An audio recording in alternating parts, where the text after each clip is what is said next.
Komið sæl. Í þetta sinn ætla ég að kynna fyrir ykkur skilaboðakerfi, en það settum við á laggirnar í vor og teljum að geti gagnast öllum heilbrigðisstéttum. Símtöl eru mikilvæg samskiptaleið innan fyrirtækja og nauðsynleg til að teymi geti unnið saman og tekið fljótt ákvarðanir. Aðdragandi símtalsins byggir hins vegar á gamalli tækni og flækjustigum sem í hröðu umhverfi verða að flöskuháls. Notandi þarf fyrst að finna símanúmerið, ýmist með því að leita að því sjálfur eða hringja í skiptiborð, síðan hringja í það númer, bíða eftir svari og oftar en ekki viðmælandi upptekinn í öðru erindi og getur ekki tekið símtalið. En þá búið að eyða dýrmætum tíma beggja aðila. Þetta þekkja allir sem hafa starfað sem ráðgjafandi læknar. Eða þá að viðmælandi vitlaust skráður í símaskrána og kannast allir við það að hringja í vaktlækni sem svo staddur erlendis og ekki að vera á vakt. Þá þarf að byrja allt ferlið upp á nýtt. Í starfi mínu á bráðamóttöku þarf ég að hringja mörg símtölu við daginn til að ræða sjúklinga við vakt- og ráðgjafarþjónustur og ég get fullyrt að á slæmum dögum fara 30–40% af tíma mínum til spillis þar sem skrefin að samtalinu eru óskilvirk. Þetta í samræmi við línfræði sem segja að 35% af tíma heilbrigðisstarfsfólks á spítölum fari í lab og leit. Í flestum tilvikum væri betra ef ég gæti sent skilaboð á skilgreindan viðtakanda, til dæmis röntgenlækna vakt, án þess að vita hver það eða hvað númer viðkomandi hefur og sent svo skilaboð, til dæmis getur þú skoðað CT-mynd fyrir sjúkling, þetta frítt loft í kvið.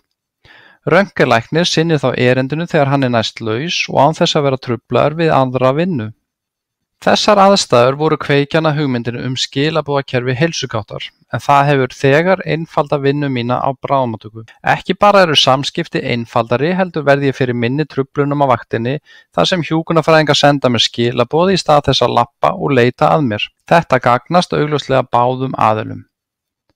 Skilaboðakerfi nær ekki bara til starfsmanna Landspítala heldur alls heilbrigðiskerfisins og má því vera ljóst að hér eru möguleikar á meiriháttar breytingum, til dæmis innleiðingu fjarlækninga, teymisvinnu við stofnanir og einfaldari boðleiðum fyrir tilvísanir. Skilaboðakerfi opnað hér í takka uppi til vinstri.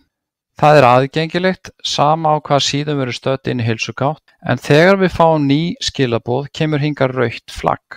Það undirstrikar mikilvægi þess að við séum innskráð í heilsugátt í browser.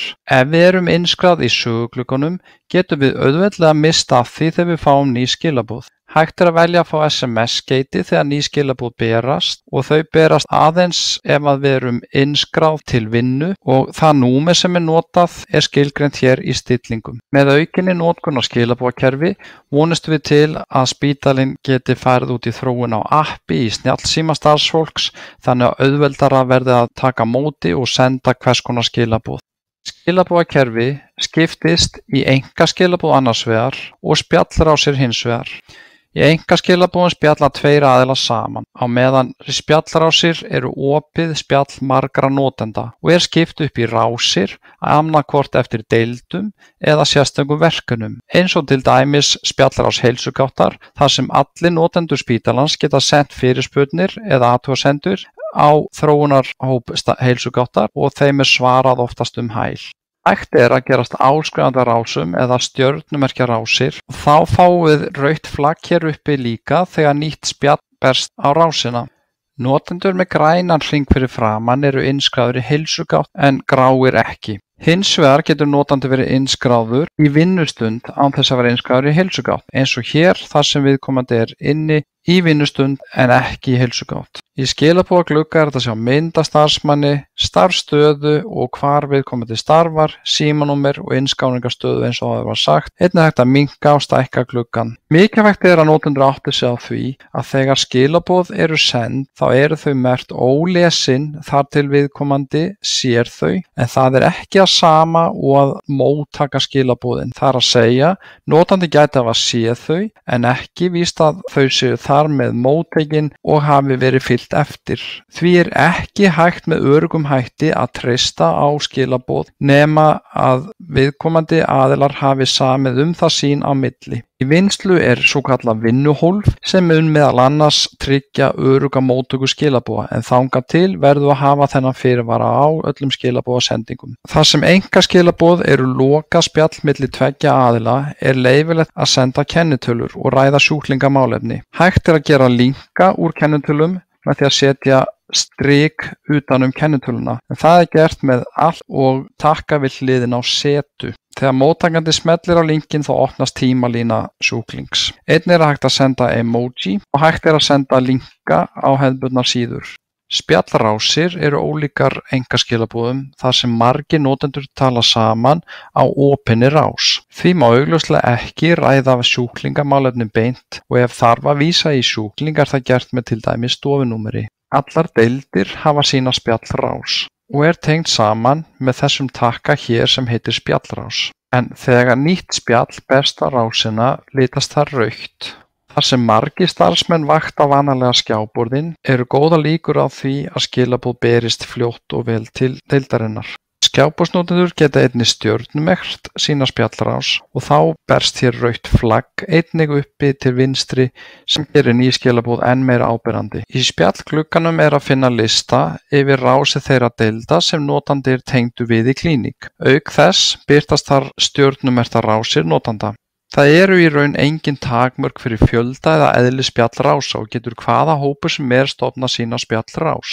Til dæmis stofnaði apótekið sérstaka rás fyrir lyfjablöndun sem hefur einfaldað verulega þeirra samskipti. Þessi spjallkerfi allt opið öllum starfsmönnum hægt að leita að öllum rásum, opna þær til að lesa eða skrifa í. Það í raun hlutverk hverrar deildar að virkja sína spjallrás og finna henni farveg fyrir starfsemi deildarinnar. Á bráðamóttöku vonumst við til að geta virkjað spjallið til að taka yfir samskipti sem í dag eiga sér stað talstöðvar. Til dæmis getur röntgendeild sent skilaboð á rásina að sjúklingur á tiltekinni stofu megi að koma upp í CT.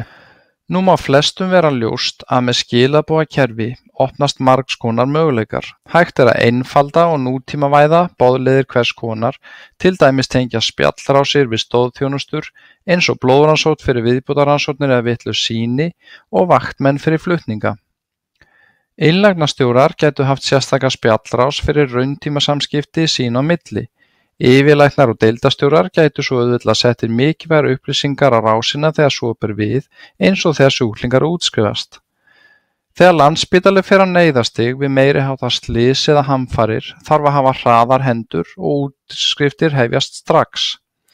Hér gæti stjórn Landspítala með einu músaklikki nota spjallkerfi til að senda boð neyðarstig á skjáborð allra deilda og sjúkrahúsið þannig hafi undirbúning eins fljótt og auðið Spjallkerfið eins og áður segir virt einnig utan Landspítala og því enn frekari möguleikar með heilsugæslu og öðrum stofnunum.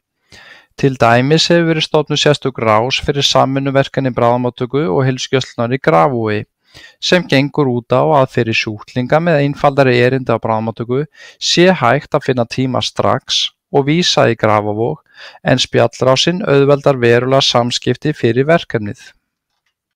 Skilaboðakerfið fór í lofti vorið 2016 og hefur gefið góða raun þar sem það hefur verið notað, enn á eftir að þróast enn frekar í næstu útgáfum. Við sjáum fyrir okkur lokar spjallrásir, þar sem aðeins skilgreindir notendur hafa aðgang að rásinni og þannig hægt fyrir hvern sjúkling að hafa spjallrás fyrir teymi sjúklings, þar sem hægt að ræða einfaldari mál. Auk lækna og hjúkrunarfræðinga sem sinna sjúkling geta það ráðgjafalæknar, sjúkraþjálfari, næringaráðgjafi og ekki síst starfsfólk heilsugæslu tekið þátt í umræðunni og þannig teymið allt á sameiginlegum vettvangi skipulagt útskrift heim.